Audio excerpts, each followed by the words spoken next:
안녕하세요. 머니가이즈입니다. 이제 오늘은 조금 무거운 얘기를 해보려고 합니다.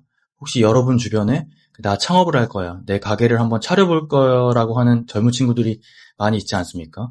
요즘 불안한 취업 시장 대신 내 꿈을 펼치기 위해 용감하게 사장님의 길로 뛰어드는 청년들이 정말 많습니다. 하지만 이 화려한 창업 꿈 뒤에 지금 엄청난 비명소리가 들리고 있습니다.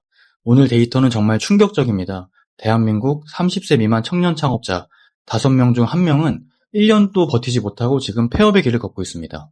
작년 한 해에만 무려 8만 7천여 명이 사업을 접었습니다. 이 8만 7천여 명은 단순히 경기가 좋지 않아서 수준을 넘어선 대한민국 청년 창업 생태계 전체를 뒤흔드는 구조적인 위기 신호입니다. 오늘은 이 처참한 숫자 뒤에 숨겨진 진실을 데이터에 기반해서 아주 냉정하게 한번 뜯어보겠습니다. 우선 자료를 보시겠습니다. 이 자료는 박성훈 의원실 국세청에서 받은 자료입니다. 지난해 기준 30세 미만 개인 사업자 약 42만 명 중에 8만 7천여 명이 문을 닫았습니다. 폐업률 20.8%.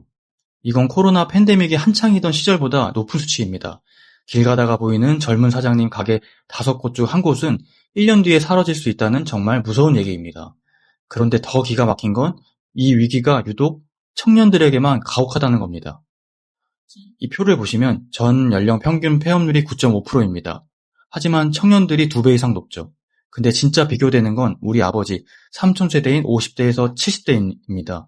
7.3%밖에 되지 않습니다. 청년들과 비교하면 거의 3배 가까이 차이가 납니다. 이게 무엇을 의미를 하냐면 지금 고금리, 고물가라는 거대한 경제적 파도가 모든 사업자에게 똑같이 몰아치는 게 아니라는 겁니다.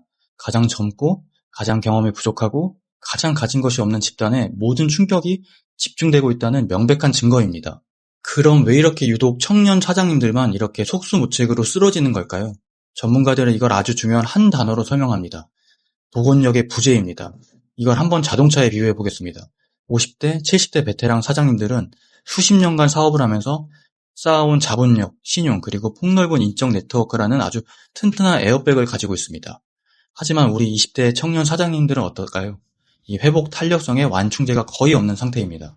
자본도, 경험도, 인맥도 부족한 상태에서 그야말로 맨몸으로 울퉁불퉁한 길을 달리고 있는 것과 같습니다. 작은 돌멩이 하나만 밟아도 차가 그대로 뒤집어지는 겁니다. 그러다 보니 결과가 처참합니다. 빚은 없고 빚만 남는 거죠. 거기에 또 하나의 구조적인 문제가 있습니다. 청년들이 너무 쉽게 접근할 수 있는 과밀 창업 업종으로만 몰린다는 겁니다. 농협은행 보고서를 보니 20대, 30대 폐업률이 가장 높은 업종이 일반 음식점, 카페, 주점, 옷가게 다 전부 우리 주변에서 흔히 볼 수 있는 것들입니다. 역시 진입장벽이 낮다는 건 그만큼 경쟁이 지옥이라는 뜻이고 이건 사실상 구조적으로 실패가 예견된 게임에 뛰어드는 것과 마찬가지입니다. 자, 그럼 이 폐업 문제가 과연 젊은 친구들이 안타깝네 라고 끝낸 문제일까요? 절대 아닙니다. 매년 8만 7천여 명의 청년이 창업 실패로 빚더미에 앉는다는 지금 이 상황인데 개인의 비극을 넘어서 대한민국 경제의 미래에 중대한 위협이 됩니다. 한번 크게 실패해서 신용불량자가 된 청년이 과연 다시 용기를 내서 혁신적인 사업, 혁신적인 창업에 도전을 할 수 있을까요? 아마 심리적으로 무서워서 도전을 하지 못하는 상황이 나타날 것입니다. 이게 바로 기업가 정신의 소멸로 이어지는 겁니다. 실패에 대한 두려움이 사회 전체에 퍼지면서 아무도 도전하지 않는 활력 없는 경제가 돼버리죠. 혁신의 엔진이 꺼져버리는 겁니다. 그래서 지금 필요한 건 청년 창업 자금이 얼마 지원되는 문제가 아니라 그런 돈은 치솟는 임대료와 이자로 다 녹아버립니다. 지금 필요한 건 실패해도 다시 일어설 수 있게 만드는 종합적인 안전망입니다. 창업교육, 컨설팅, 판로 지원을 아우르는 체계적인 시스템을 만들고 무엇보다 실패를 낙오가 아닌 소중한 경험 데이터를 인정해주는 사회적 분위기가 필요합니다. 이젠 정책의 패러다임을 창업의 양적 확대해서 죽지 않고 살아남는 지속가능한 질적 성장으로 완전히 전환해야 될 때입니다. 분명 청년 창업자분들도 준비 없이 아르바이트 경험 없이 무조건 커피숍이다, 편의점이다, 이 깨끗한 창업을 하고 싶기 위해서 무분별하게 창업하는 것도 분명 잘못된 점입니다. 하지만 이런 실패를 다시 소중한 경험으로 인정해주고 도움을 줘야 되는 것도 우리 사회의 할 일인 것 같습니다. 여러분은 어떻게 생각하시나요?